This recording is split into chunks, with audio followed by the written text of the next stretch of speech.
Good evening everyone.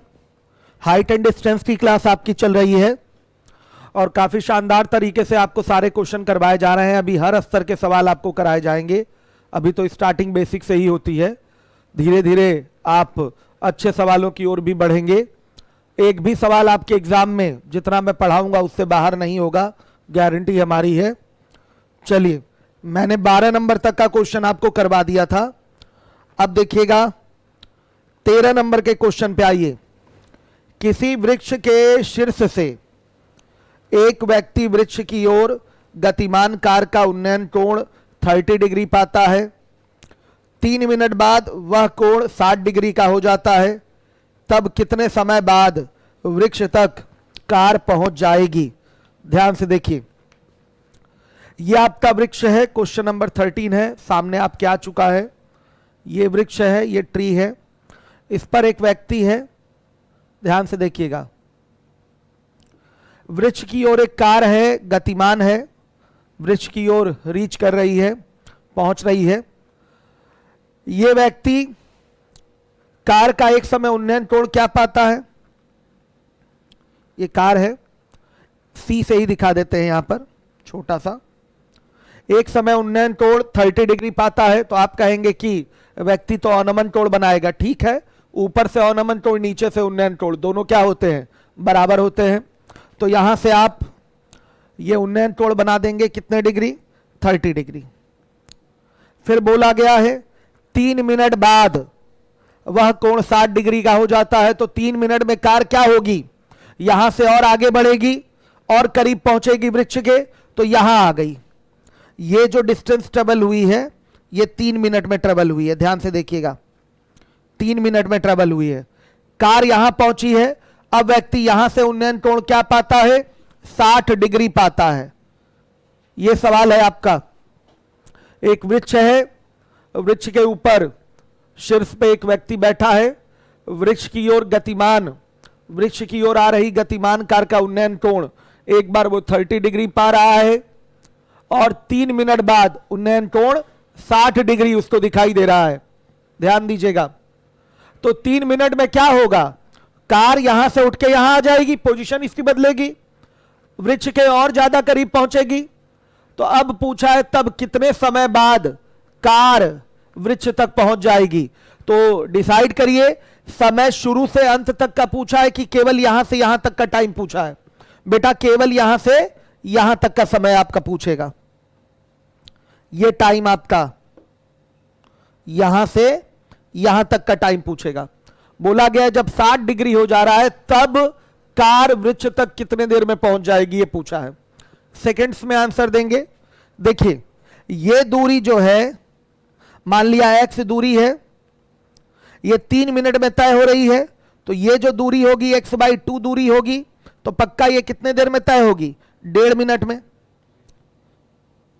x दूरी अगर 3 minute में तय हो रही है तो आधी दूरी आधे समय में तय होगी। सीधी सी बात है, आधी दूरी आधे समय में तय होगी। सभी लोगों को यह बात क्लियर हुई होगी।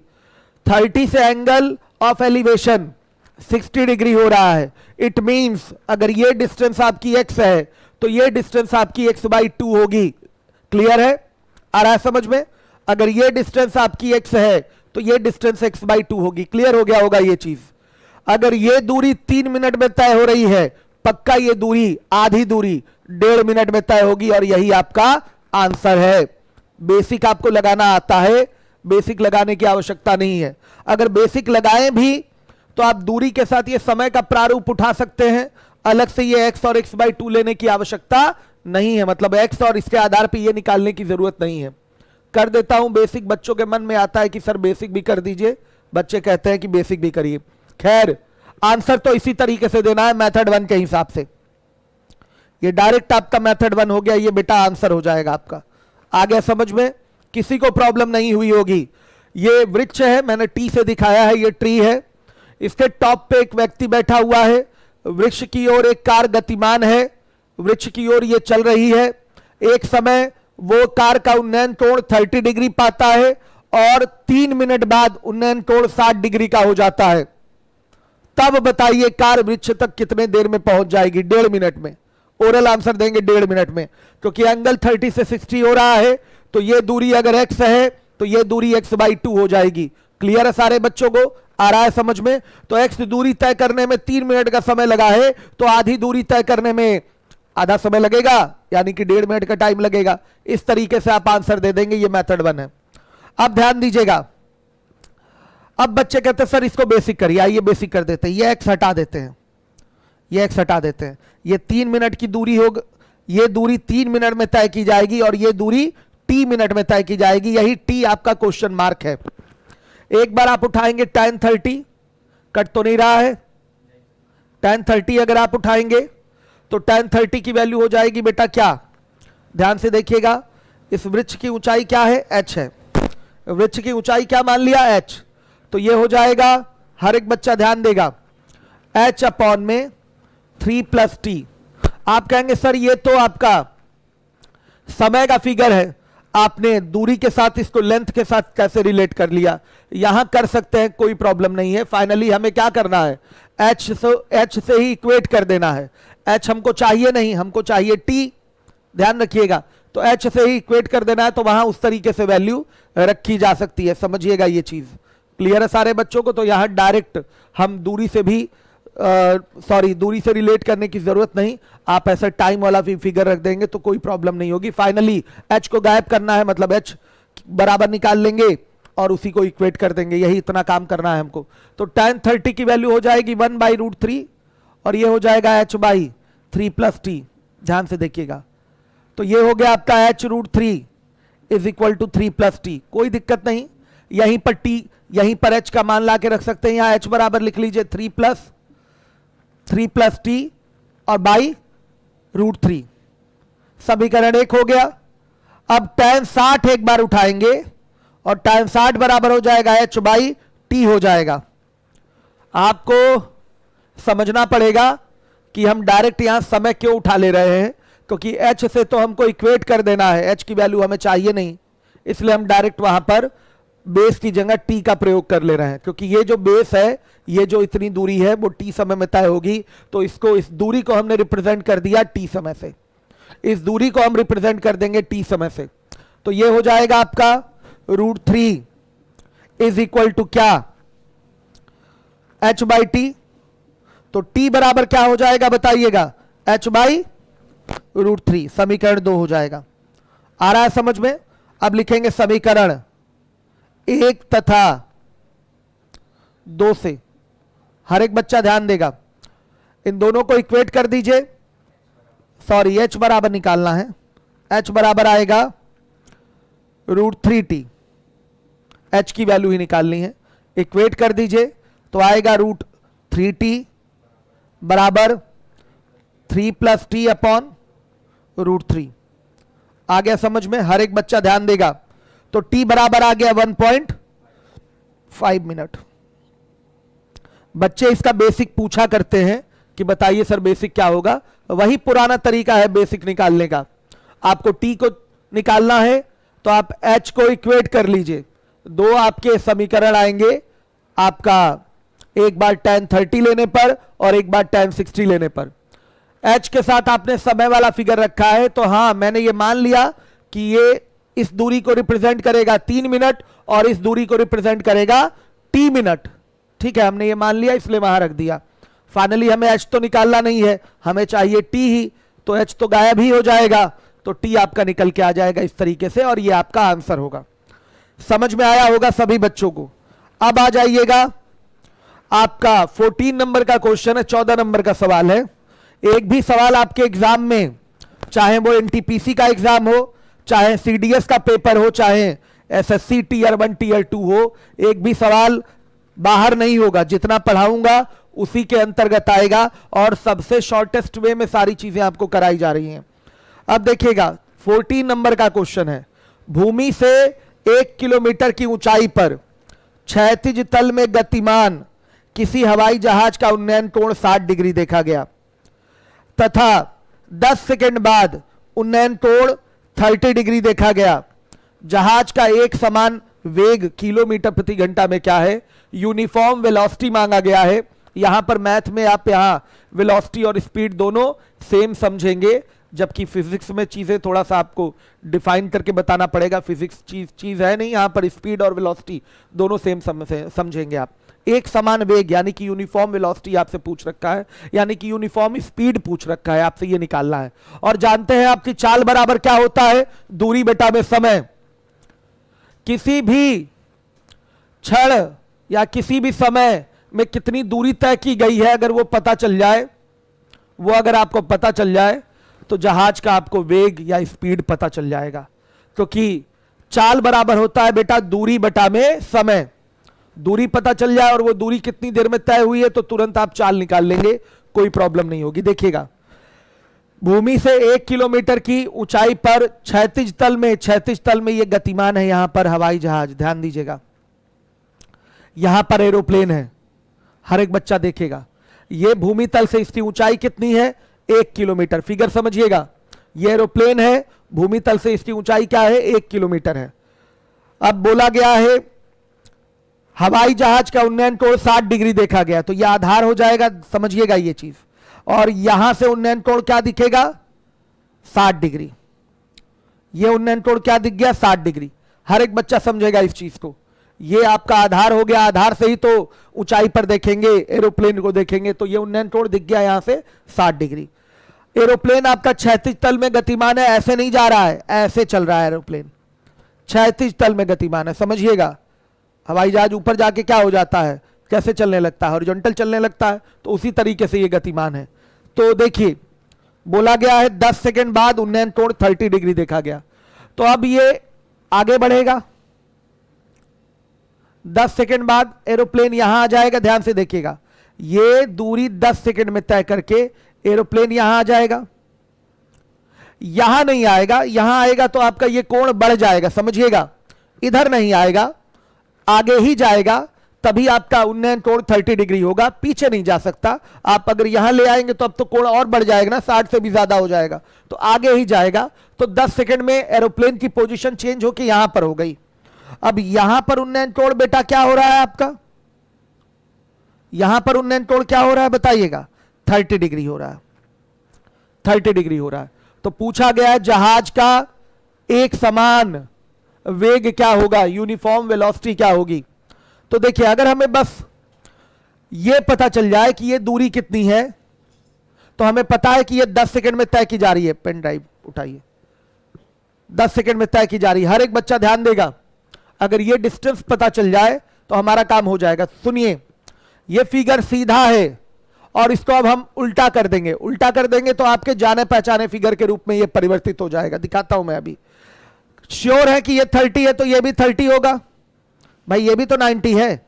ये उसकी ऊंचाई है, ऊंचाई कितनी है, 1000 मीटर है। हर एक बच्चा ध्यान देगा, 1000 मीटर है बेटा। यहां से अगर ये लाइन खींच देंगे तो ये भी क्या होगा आपका, 1000 मीटर ही होगा। ये भी एरोप्लेन की पोजीशन है, भूमि तल से 1000 मीटर की ऊंचाई पर है। ये दूसरी पोजीशन है एरोप्लेन की, ये भी आपकी 1000 मीटर की ऊंचाई पर ही होगा, समझिएगा। ये 30 है तो ये 30 हो जाएगा। हर एक बच्चा समझेगा इस चीज को जिम्मेदारी के साथ। ये 30 है तो ये 30 हो गया। ये 60 है तो ध्यान से देखिएगा, यहां पर अगर इसको ऐसे बढ़ा दें इस तरीके से, तो ये 60 है तो ये भी क्या हो जाएगा, 60 हो जाएगा। तो बेटा ये 1000 है तो ये भी तो अपना 1000 ही होगा, और ये भी तो 90 डिग्री होगा, समझिएगा। हर एक बच्चा समझे, चाहे यहां से आप नापे हाइट वो भी 1000 मीटर होगा, यहां से नापे हाइट वो भी 1000 मीटर होगा, या इसके हॉरिजॉन्टल आप आगे इस लाइन को बढ़ा दे तो यहां से भी इसकी हाइट देखी जाए इस पॉइंट की, तो ये भी 1000 मीटर ही होगा। कहीं भी उठा ले ये क्या होगा, 1000 मीटर ही होगा, समझिएगा। अब इसमें से इतना फिगर जो है आपका सीधा है, अभी इसी पोजीशन में आपका फिगर बनना है। अगर इसको मैं उल्टा कर दूं तो जाना पहचाना फिगर हो जाएगा आपका। ध्यान दीजिएगा, इस तरीके का ये फिगर हो जाएगा, इस तरीके का फिगर हो जाएगा। देखिए ये 30 हो गया, ये एरोप्लेन की पोजीशन, ये एरोप्लेन की पोजीशन, ये 60, ये 90 हो जाएगा, और ये क्या हो जाएगा, 1000 मीटर हो जाएगा। ध्यान से देख लीजिएगा, यही जो दूरी है कितने देर में कवर हुई है, 10 सेकंड में कवर हुई है। ध्यान दीजिएगा, यही जो दूरी है 10 सेकंड में कवर हुई है। इसी फिगर को मैंने उल्टा कर दिया वहां, और उल्टा करने से आपके समझ में ये आ गया होगा किस तरीके की आकृति है, ओरल कैसे कर पाएंगे इस क्वेश्चन को। दोबारा एक बार फिगर देख लीजिए। एक हवाई जहाज है जो भूमि से 1 किलोमीटर की ऊंचाई पर उड़ रहा है। मान लिया यहां हवाई जहाज है, यह भूमि से कितनी ऊंचाई पर है? 1000 मीटर की ऊंचाई पर है। ध्यान से देखिएगा, एक बिंदु से इसका उन्नयन कोण कितना डिग्री देखा गया? 60 डिग्री देखा गया। ये बना लिया आपने 60 डिग्री। एक बिंदु से इस एरोप्लेन का उन्नयन कोण 60 डिग्री देखा गया, समझिएगा। 10 सेकंड बाद उन्नयन कोण 30 डिग्री देखा जा रहा है, इसी बिंदु से देखा जाएगा। तो एरोप्लेन हॉरिजॉन्टल प्लेन में आगे बढ़ेगा। 10 सेकंड में वहीं रुका रहे थोड़ी रहेगा, आगे बढ़ेगा। ये पीछे नहीं आएगा, नहीं तो एंगल ऑफ एलिवेशन और बड़ा हो जाएगा, आगे जाएगा। ध्यान से देखिएगा, आगे जाएगा। तो ये यहां पहुंचा, एरोप्लेन यहां पहुंच गया। अब एंगल ऑफ एलिवेशन क्या हो गया बेटा? ध्यान रखिएगा, 30 डिग्री। 30 डिग्री हो गया। इतना ही फिगर है आपके सामने। ध्यान से देखिएगा, यह दूरी 10 सेकंड में कवर हुई है। यह दूरी 10 सेकंड में कवर हुई है। हर एक बच्चा ध्यान दे, यही फिगर है आपके सामने। क्लियर है? अब देखिए, हमें आंसर देना है, ओरल आंसर देना है। इस सीधा फिगर को उलटना पड़ेगा। तो ध्यान से देखिएगा, अगर मैं ये देखूं तो यहां से भी आपका ये हाइट कितनी रहेगी? 1000 मीटर ही रहेगी।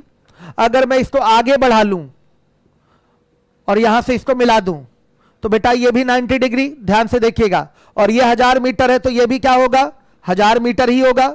ये हाइट 1000 मीटर, ये हाइट 1000 मीटर, तो ये भी इधर से भी हाइट क्या होगी? 1000 मीटर होगी। अब देखिएगा, ये 30 डिग्री तो ये भी हो जाएगा 30 डिग्री। ये 60 डिग्री तो ये भी क्या हो जाएगा? 60 डिग्री। हर एक बच्चा ध्यान दे। अब इस सीधे फिगर को अगर हम उलट दें, ये देखिए इतना केवल उठा लिया जाए तो फिगर आपका बनेगा किस तरीके से? देख लीजिए दोबारा से, ये पोजीशन हो जाएगी। यहां देखिए 30 डिग्री का एंगल, यहां 60 डिग्री का एंगल। एरोप्लेन की ये पोजीशन है और पोजीशन चेंज हुई है 10 सेकंड में। 10 सेकंड में ये पोजीशन चेंज हुई है, समझिएगा। और ये डिस्टेंस कितनी होगी? 1000 मीटर होगी कि नहीं होगी? निश्चित रूप से ये हाइट जो है 1000 मीटर ही होगा। समझ में आ रहा है? इस फिगर को मैंने उल्टा कर लिया है। इस सीधे फिगर को मैंने उल्टा किया तो हमारे जान पहचान का फिगर यहां दिखाई देने लगा।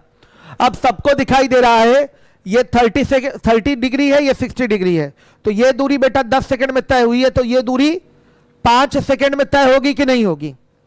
ये दूरी अगर 10 सेकंड में तय हुई है तो ये दूरी क्या होगी? 5 सेकंड में तय होगी। हर जगह हम एरोप्लेन की स्पीड बराबर ही लेंगे, अलग अलग नहीं लेंगे। आया समझ में? हर जगह प्लेन की स्पीड बराबर ली जाएगी।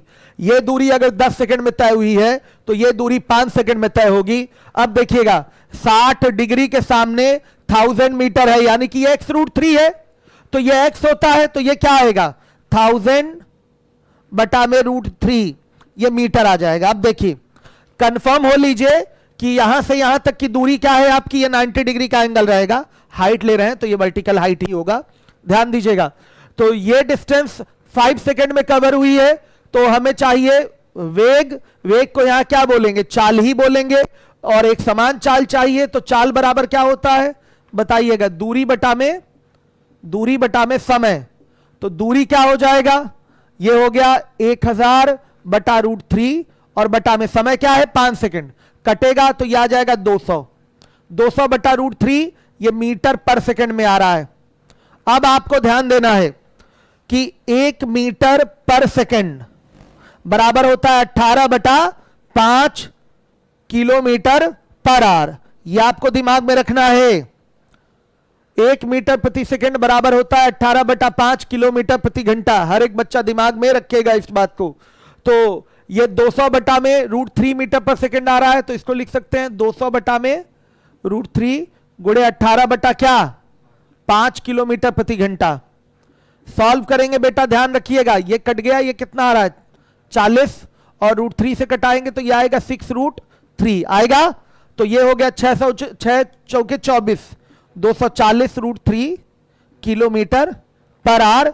ये है स्पीड ऑफ द प्लेन या क्वेश्चन में बोला है एक समान वेलोसिटी आपको बतानी है, वेग बताना है, तो यही होगा आपका यूनिफॉर्म वेलोसिटी। एक समान वेग जो होगा वो होगा 240√3 किलोमीटर पर आवर। ये आपका एकदम सिंपल सा सवाल था, ये आपका रियल फिगर है, ये बनाना आपको आना चाहिए। और जब रियल फिगर को ऑब्जर्व करेंगे तो समझ में आएगा, अरे इसको इतने को पलट दें तो ये फिगर बनेगा, सीधे सीधे ये ए पोजीशन ऑफ द प्लेन हो गई। 10 सेकंड में पोजीशन बदल रही है। एंगल ऑफ एलिवेशन यहां से बोलना पड़ेगा 36। ये देखिए इधर से 30 तो ऊपर से 30 होगा कि नहीं, इधर से 60 तो ये 60 होगा कि नहीं।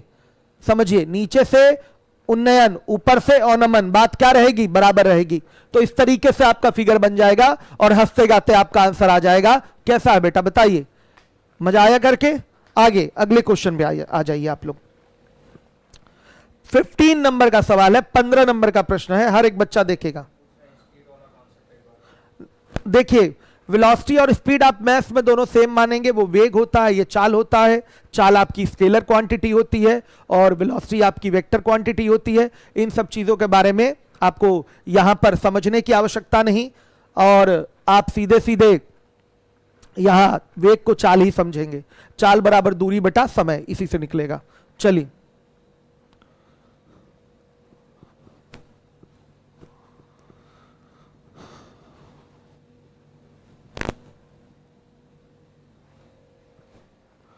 देखिएगा, 15 नंबर का सवाल है, 15 नंबर का क्वेश्चन। 100 मीटर ऊंचाई वाला एक मकान सामने के एक मकान की खिड़की पर समकोण अंतरित करता है। अंतरित करने वाली बात समझिएगा। यदि जमीन से खिड़की की ऊंचाई 64 मीटर है तो दोनों मकानों के बीच की दूरी क्या होगी। देखिएगा ध्यान से, ये आपका 100 मीटर ऊंचा एक मकान है और ये दूसरा मकान है, और इसकी यहां खिड़की है, विंडो, W से दिखा दिया, ये विंडो है, और विंडो की ऊंचाई कितनी है, 64 मीटर है। फिगर बनाइए, ये इनको जोड़ने वाली आधार रेखा हो गई। मकान खड़ा होगा तो वर्टिकली खड़ा होगा, तो यहां 90 डिग्री का एंगल बनाएगा ही बनाएगा। एक मकान है जो 100 मीटर ऊंचा है, सामने वाले मकान की खिड़की पर समकोण अंतरित कर रहा है।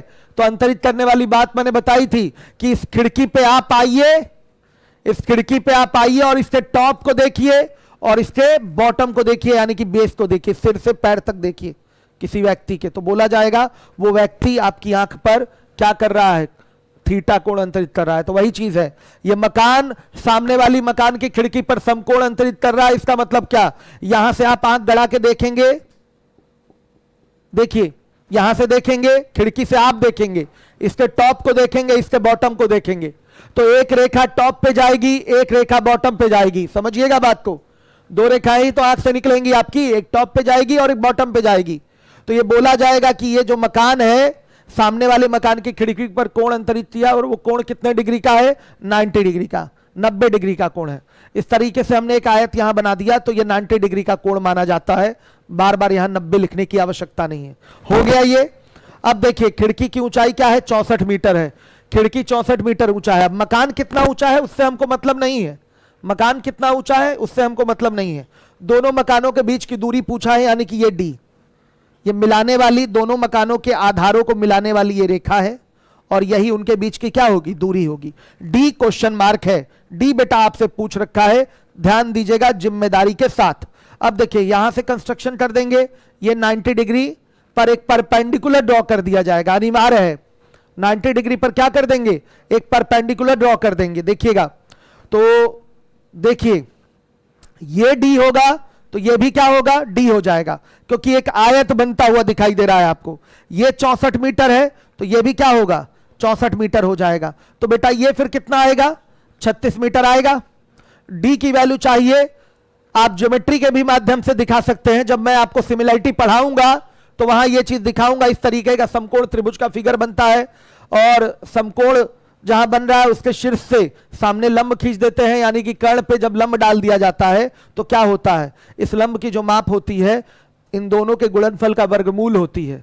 इन दोनों के गुणनफल का क्या होती है, वर्गमूल। 64 गुणे 36 का वर्गमूल, यानी कि कितना आ जाएगा बताइए, 64 का वर्गमूल आपका 8, 36 का वर्गमूल 6, कितना आएगा 48। आ रहा है समझ में, सीधे 48 आ जाता है उत्तर।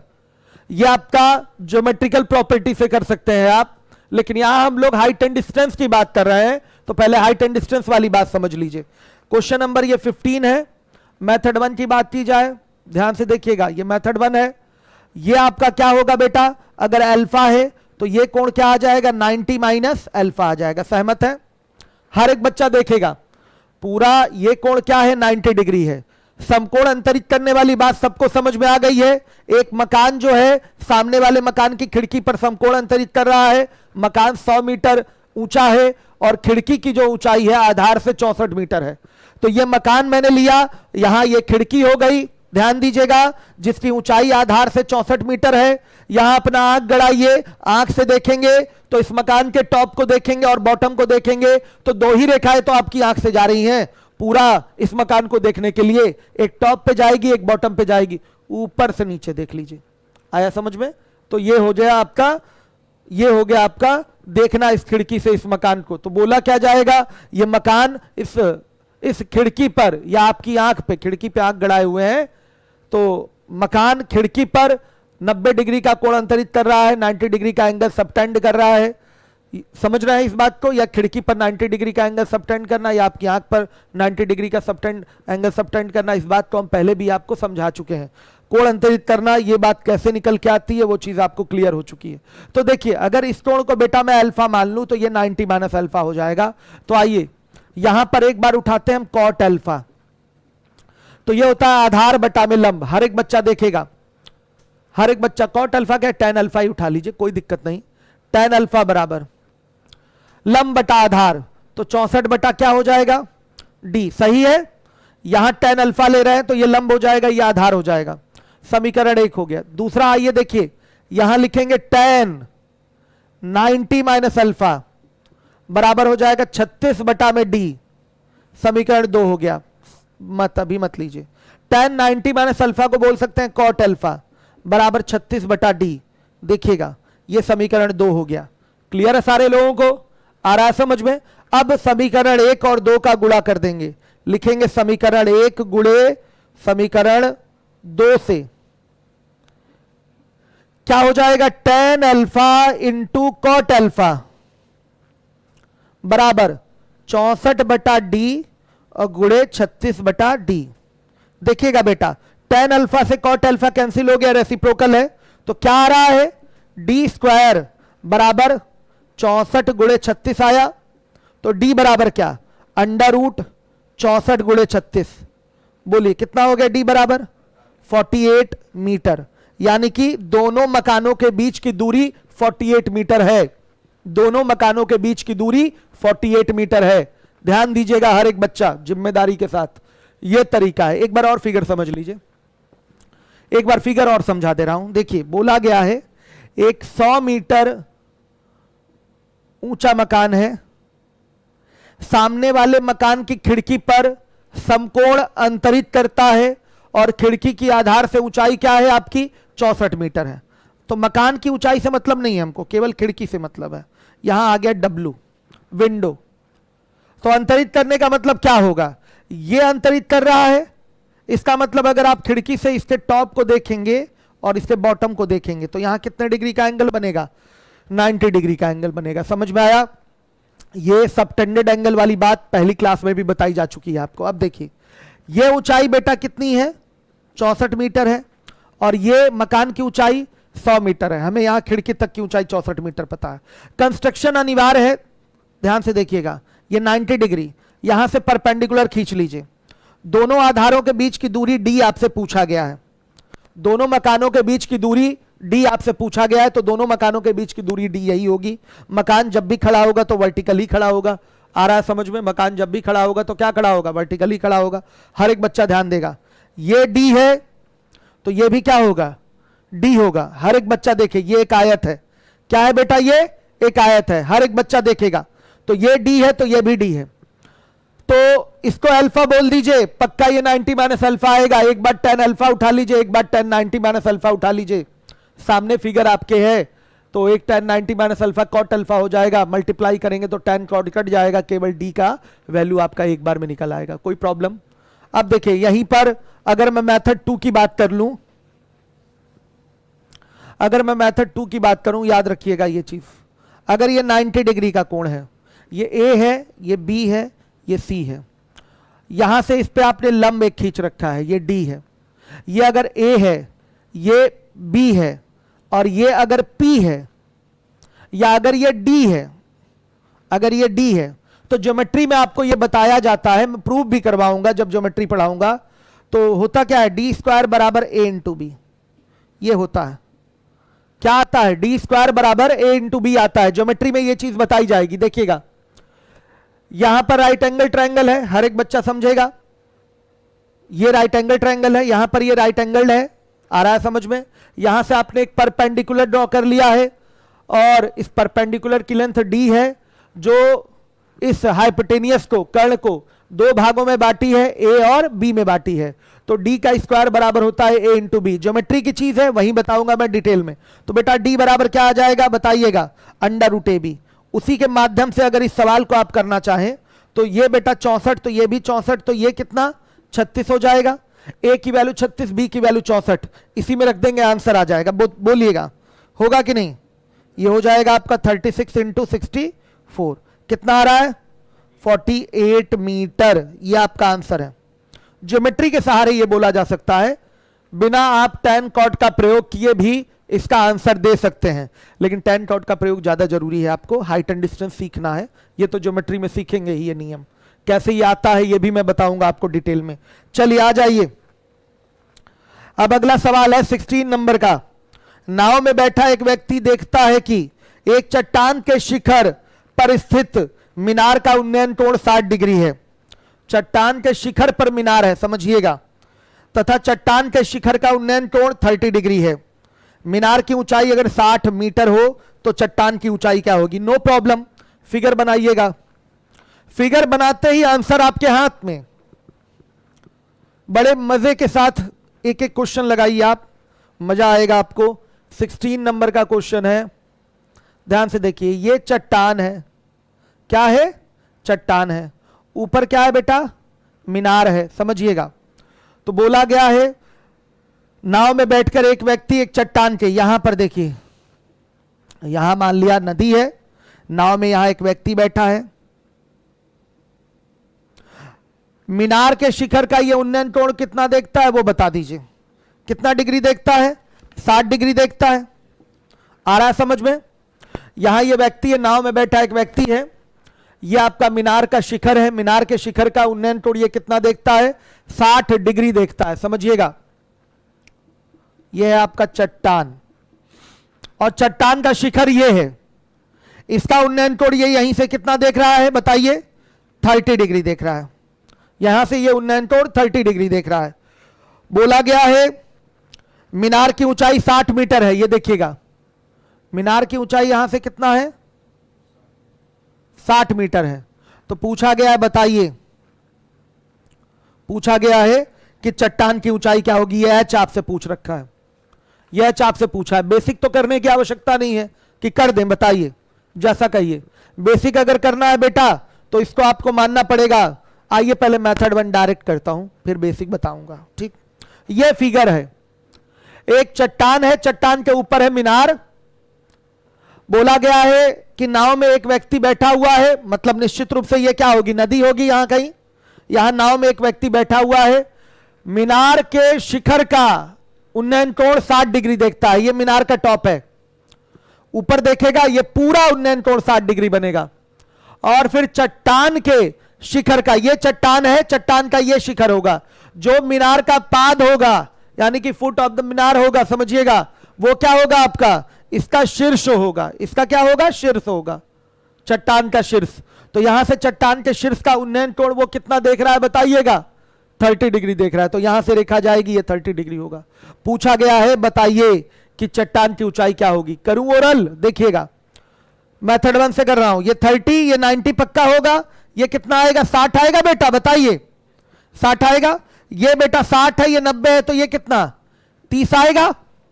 आ रहा है, वही फिगर बना 30 से 60 वाला, याद आया।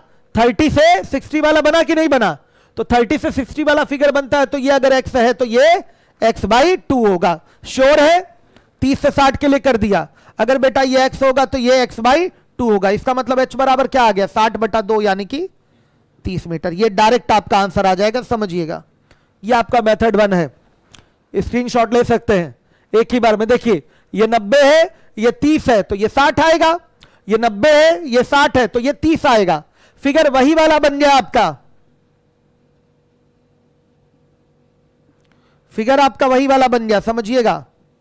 ये कितना है आपका 30 डिग्री, ये कितना है 60 डिग्री, समझिएगा। सही है कि नहीं? तो ये आपका कितना है 60 है, ये कितना हो जाएगा 30 हो जाएगा कि नहीं? फिगर थोड़ा सा गड़बड़ हो गया, जगह नहीं था ना इधर, तो ये थोड़ा छोटा दिख रहा है। लेकिन आप मैथ्स लगा रहे हैं तो आपको पता है कि आंकड़े पर ही सब कुछ टिका हुआ है। ये 30 तो ये क्या है 60, मतलब ये 60 तो ये दूरी कितनी हो जाएगी 30 हो जाएगी। तो डायरेक्ट बताइए, बच्चों की तरह यहां फिगर उल्टा करने की जरूरत नहीं है, सीधे दिखाई दे रहा है 30 से 60, इसका मतलब ये डिस्टेंस x तो ये डिस्टेंस x/2, तो ये 60 मीटर तो ये पक्का क्या होगा, ये आपका 30 मीटर होगा। हो गया, ये आपका डायरेक्ट होगा एग्जाम में। इस तरीके से जो क्वेश्चन आपके हाइट एंड डिस्टेंस में पूछे जाते हैं मैक्सिमम जो होते हैं 30, 60 और 45 पे होते हैं, इनके लिए तो डायरेक्ट आप फिगर बनाएंगे आंसर देंगे। बाकी और भी एंगल आ जाएंगे तो फिर बेसिक आपको करना पड़ेगा, और बेसिक तो मैं सिखा ही रहा हूं हर एक क्वेश्चन का। जैसे इस सवाल का आपको बेसिक करना है, कोई प्रॉब्लम नहीं। निकालना क्या है आपको, h निकालना है, ध्यान से देखिएगा, h निकालना है। तो हम ये डिस्टेंस क्या मान लेंगे d, दो राइट एंगल ट्रायंगल है ही, दो इक्वेशन बनेगा, d बराबर पहले से d बराबर दूसरे से निकाल लेंगे और दोनों को इक्वेट कर देंगे, मान किसका आ जाएगा h का, कहानी खत्म। तो आइए मेथड 2 देखिए, बेसिक। एक बार लगाएंगे tan 60 डिग्री, तो tan 60 पे आएगा ये 60 प्लस h बटा क्या d आएगा, यानी कि ये √3 बराबर हो गया 60 plus h by D. Then d is equal to क्या हो गया 60 प्लस h बाई बेटा √3, समीकरण 1। अगली बार लगा लेंगे tan 30 डिग्री, तो यह आएगा h बाई डी, यानी कि 1 बाई √3 बराबर कितना h बाई डी। तो बोलिएगा d बराबर क्या, यह आ जाएगा h√3, समीकरण 2। अब लिखेंगे समीकरण 1 तथा 2 से, क्या हो जाएगा, यह हो जाएगा h√3 बराबर 60 प्लस h बटा √3। तो h बराबर कितना है जल्दी बोलिए, 30 मीटर आ रहा है कि नहीं? हल करेंगे तो h बराबर आ जाएगा 30 मीटर। ये बेसिक है आपका, ये बेसिक तरीका है करने का, सबको आना चाहिए। जो भी हाइट एंड डिस्टेंस पढ़ रहे हैं, बेसिक नहीं आ रहा है तो कहां फिर प्रॉब्लम बनी रहेगी। शॉर्टकट तो मैं बता ही रहा हूं आपको डायरेक्ट, कि सीधे 30 मीटर कैसे होगा वो तो बताया ही जा रहा है। चलिए हर एक बच्चा ध्यान दे जिम्मेदारी पूर्वक। अब आ जाइए 17 नंबर के क्वेश्चन पे आइए, 17।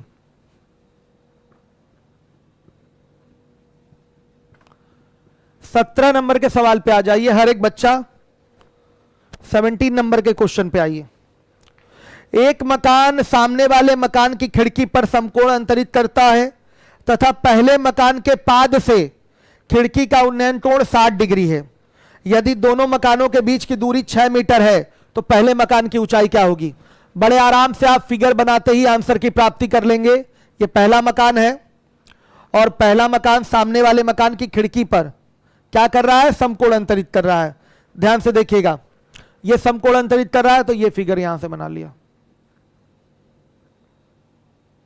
हर एक बच्चा देखिए यहां कितने डिग्री का एंगल, 90 डिग्री का एंगल। बोला गया है दोनों मकानों के बीच की दूरी क्या है, 6 मीटर है।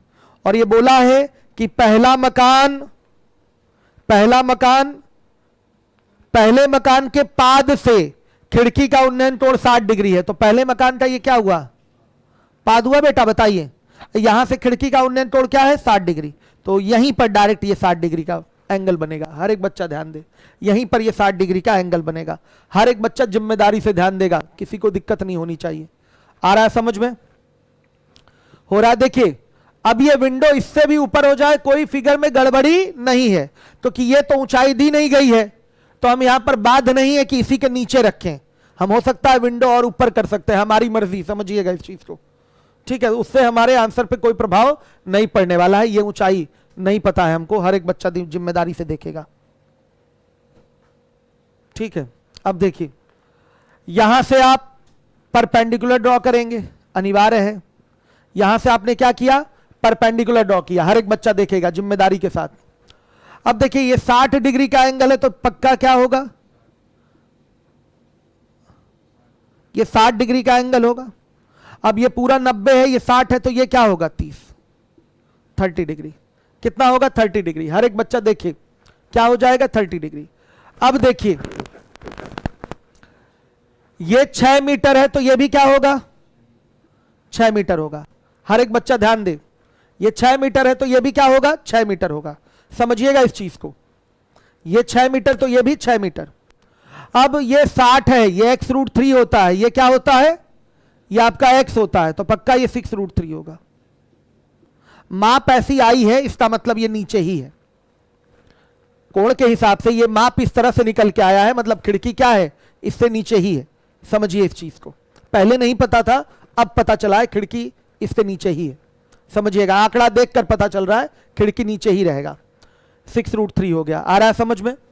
अब चलिए देखिए, अब आपका ये 6 मीटर है, ये 30 डिग्री है, तो ये x√3 होता है, ये x होता है, तो ये आएगा 6/√3 यानी कि 2√3।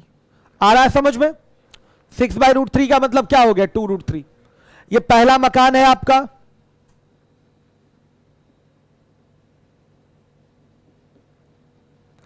पहले मकान की ऊंचाई क्या आ गई, मकान की ऊंचाई बोलिएगा कितना दिखाई दे रहा है, बोलिए, साफ साफ दिखाई दे रहा है 2√3 प्लस 6√3 कितना आ गया 8√3। हर एक बच्चा ध्यान दे, यह आ गया आपका 8√3, यह आपका आंसर आ गया 8√3। कोई डाउट नहीं होना चाहिए किसी को। देखिए जैसे ही ये 6 मीटर, दोनों आधारों के बीच की दूरी पता चल रहा है, ये भी 6 मीटर हो जाएगा आयत के कारण। ये 60 डिग्री है तो ये भी 60 हो जाएगा। ये पूरा 90 है तो 60 तो ये 30 हो गया। 60 तो ये 30 होगा कि नहीं, बता दीजिए आप लोग। ये 60 तो ये 30 हो गया। अब देखिए ये 6 मीटर है तो 30 के हिसाब से ये 6/√3 हो जाएगा, शॉर्टकट पता होना चाहिए। 60 के हिसाब से ये 6√3 हो जाएगा, दोनों को जोड़ देंगे तो पहले मकान की ऊंचाई आ जाएगी 8√3 मीटर। यही आपका आंसर है। समझ में आया, यही आपका आंसर है। हर एक बच्चा देखे जिम्मेदारी के साथ। चलिए आइए, अब इसके बाद है आपका अगला सवाल, 18 नंबर का सवाल है। सभी बच्चे ध्यान दें, डायरेक्ट किया, पूरा 10 टॉट उठाने की हमको आवश्यकता नहीं है, आदत इसी की डालिए। 18 नंबर का प्रश्न है आपका, दो मीनारों के पादों को मिलाने वाली रेखा के मध्य बिंदु से मीनारों के दो मीनारों के पादों को मिलाने वाली रेखा के मध्य बिंदु से मीनारों के शिखरों के उन्नयन कोण क्रमशः 60 डिग्री तथा 30 डिग्री हैं। मीनारों की ऊंचाइयों का अनुपात क्या होगा। देखिए एक मीनार बेटा ये है और एक मीनार आपका ये है। इसको आप h1 बोलिए इसकी ऊंचाई, और इसकी ऊंचाई क्या बोलिए h2 बोलिए। समझिएगा, इसको थोड़ा ऊपर लीजिएगा क्योंकि मिलाने वाली जो आधार रेखा है इसके मध्य बिंदु M से दोनों के उन्नयन कोण अलग अलग हैं। दोनों के उन्नयन कोण क्या है, अलग अलग।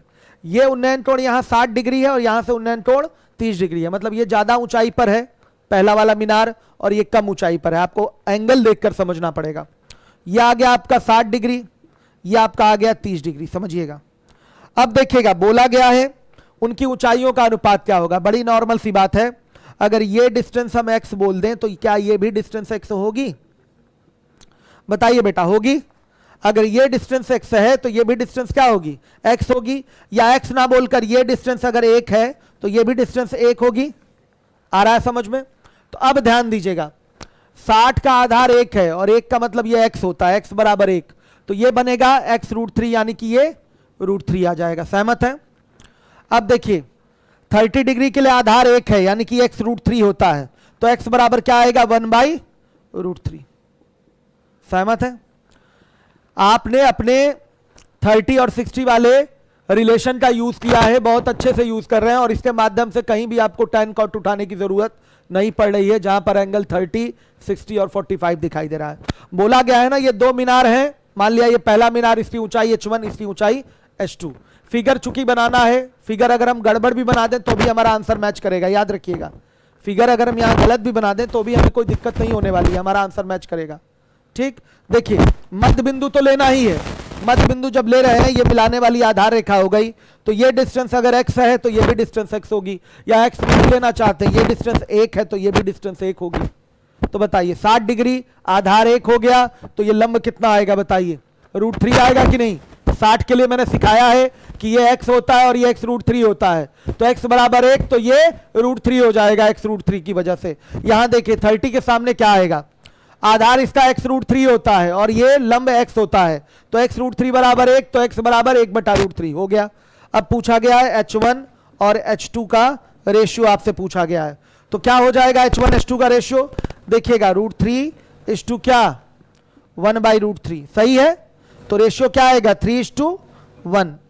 बड़े आराम से ये आपका रेशियो दिखाई दे रहा है 3:1। हर एक बच्चा ध्यान देगा जिम्मेदारी के साथ, सही है।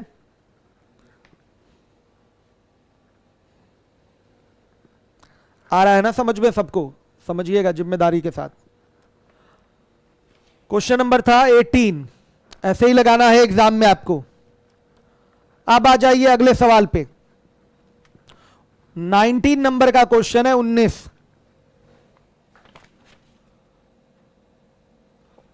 बोला गया है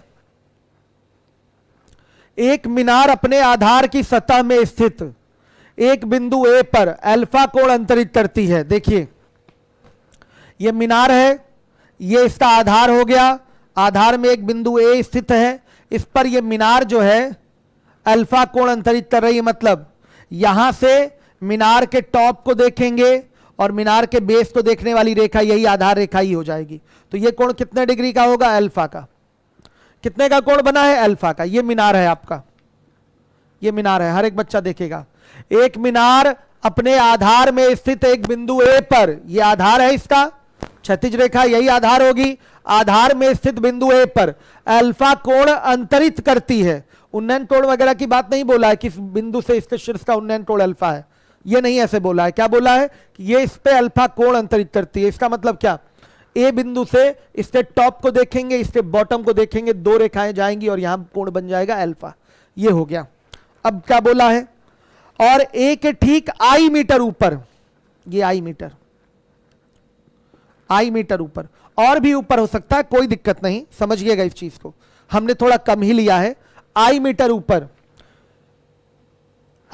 ऊपर स्थित एक बिंदु पर मीनार के पाद का अवनमन कोण बीटा है। यहां से यहां पहुंचकर ये मीनार के पाद को यानी कि फुट को अगर देखेंगे तो अवनमन कोण क्या है, बीटा है। तो सामने देखिए, पहले सामने देखिए, फिर यहीं से इसके पाद को देखिए, तो ये कोण क्या होगा आपका बताइएगा, बीटा होगा। ये कोण क्या होगा, बीटा होगा। फिर से सुन लीजिएगा, एक मीनार है, अपने आधार में स्थित एक बिंदु A पर अल्फा कोण अंतरित करती है। इस तरीके से देखिएगा, A से टॉप को देखिए, बॉटम को देखिए, दो रेखाएं जाएंगी, ये हो गया अल्फा कोण अंतरित। क्या बोला जाएगा, इस मीनार ने ही इस A बिंदु पर अल्फा कोण अंतरित किया है। फिर बोला गया इस A के ठीक आई मीटर ऊपर, A के ठीक आई मीटर ऊपर, तो लंबवत ही तो लेना पड़ेगा, आई मीटर ऊपर स्थित एक बिंदु से मीनार के पाद का उन्नयन कोण क्या है, बीटा है। तो यहां से मीनार के पाद को देखेंगे तो पहले सामने देखिए, क्षैतिज रेखा में डॉटेड ये आपकी हॉरिजॉन्टल लाइन हो गई, इसी के जस्ट नीचे नजरों को झुकाइए तो ये कोण बीटा बनेगा। आ गया समझ में, क्लियर है सारे बच्चों को। तो पूछा गया है, बताइए मीनार की ऊंचाई क्या होगी। मीनार की ऊंचाई h है, यही क्वेश्चन मार्क है। तो देखिए बेसिक से ही करना पड़ेगा आपको, बेसिक से करेंगे तो कैसे होगा, ध्यान दीजिएगा। ये डिस्टेंस आपको d बना लेना है। क्या ले लेना है, d। दो राइट एंगल ट्रायंगल मिल रहे हैं, एक बार tan अल्फा उठाएंगे और एक बार tan बीटा उठाएंगे। देखिए यहां से ये बीटा है, तो यहां से भी तो बेटा ये बीटा होगा। ऊपर से अवनमन, नीचे से उन्नयन, दोनों के दोनों क्या होंगे, बराबर होंगे। ये बीटा तो ये भी बीटा। आइए हम पूरा कवर करने के लिए अपने मन से ये डी यहां मानेंगे ही मानेंगे, जो स्थान खाली होता है उसको कुछ ना कुछ मान लिया जाता है, फिर उसी की वैल्यू निकाल कर इक्वेट किया जाता है, तो आंसर आता है हमारा। तो हम डी का ही वैल्यू निकालेंगे दो बार, एक बार tan अल्फा वाले में से, एक बार tan बीटा वाले में से, और उसी को इक्वेट कर देंगे तो h की वैल्यू हमारी आ जाएगी। आइए चलिए देखिए, tan अल्फा बराबर क्या हो जाएगा बताइएगा, ये हो जाएगा h बाई डी, सही है, थोड़ा सा नीचे, tan अल्फा बराबर हो गया h बाई डी, हर एक बच्चा देखे, तो बेटा d बराबर क्या हो जाएगा, h बाई tan अल्फा, समीकरण 1। अगला उठाइए, tan बीटा बराबर i बाई डी, तो बताइए d बराबर क्या हो जाएगा, i बाई tan बीटा, समझ में आ रहा है, समीकरण 2। अब लिखेंगे समीकरण 1 तथा 2 से, क्या हो जाएगा बेटा, h बाई tan अल्फा बराबर i बाई tan बीटा, तो सॉल्व करेंगे तो क्या आएगा, h बराबर i tan alpha cot beta, आएगा कि नहीं ये चीज बता दीजिए, ये आ गया आपका आंसर। h बराबर आ रहा है i tan alpha into cot beta, हर एक बच्चा जिम्मेदारी से ध्यान दे, i tan alpha into cot beta, यह आपका आंसर होगा, देख लीजिए, बड़ा सिंपल था, बेसिक से ही लगेगा, बड़े आराम से ये लगा दिया है, एक बार tan अल्फा उठा लिया और एक बार tan बीटा उठा लिया, ऐसे ही करेंगे आप क्वेश्चन को, क्लियर है। समझिएगा, एक मीनार है, अपने आधार में स्थित बिंदु ए पर अल्फा कोण अंतरित कर रही है, ये दो रेखाएं जाएंगी ही इस तरह से, ए के ठीक आई मीटर ऊपर स्थित एक बिंदु से मीनार के पाद का औनमन कोण बीटा है, तो पहले सामने देखिए, यहां से ये बीटा बन जाएगा। तो पूछा गया है मीनार की ऊंचाई क्या होगी, जोड़ने वाली आधार रेखा ले लिया, डी हो गया, ध्यान से देखिएगा, ये आधार रेखा डी हो गई, ये बीटा तो बेटा ये बीटा, एक बार tan अल्फा उठाइए और एक बार tan बीटा उठाइए, दोनों से डी निकाल लीजिए, डी की वैल्यू तो हमको चाहिए नहीं, तो डी से इक्वेट कर लेंगे, हमारा h की वैल्यू प्राप्त हो जाएगी। समझ में आया सबको?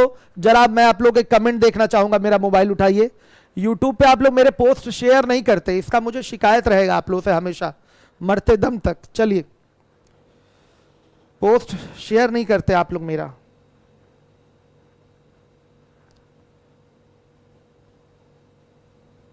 चलिए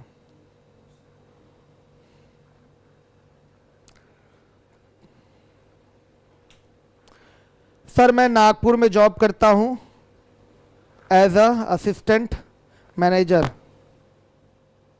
महिंद्रा बैंक में हूं। गुड, वेरी गुड, खुश रहिए आप लोग। DDDHN VBNJ, खुश रहिए। सभी बच्चों को मेरी ओर से आशीर्वाद हमेशा रहता है।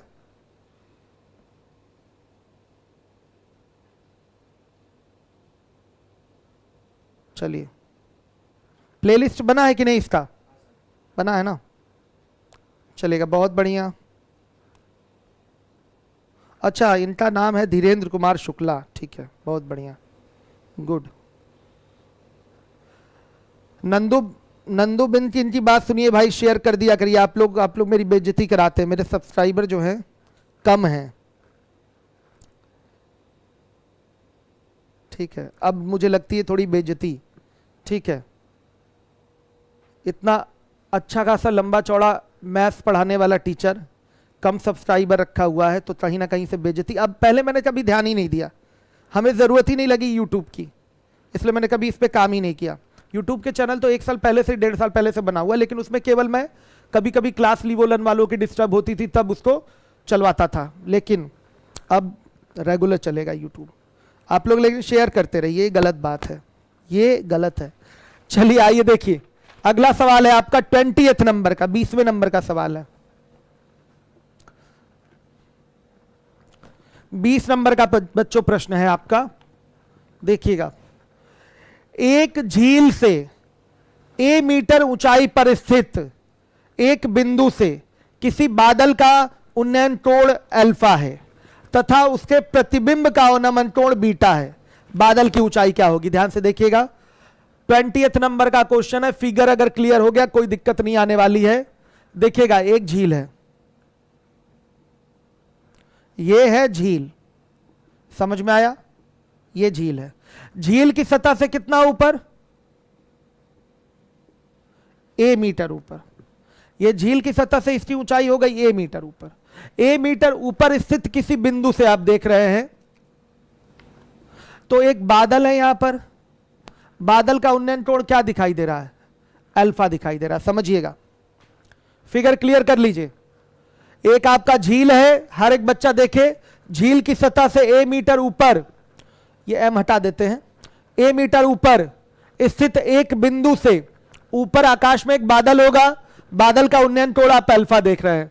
अगर आपको उन्नयन कोण, ध्यान से देखिएगा, उन्नयन कोण बनाना है तो पहले सामने तो देखिए, और सामने से ही तो नजरों को ऊपर उठाएंगे तो उन्नयन कोण बनेगा।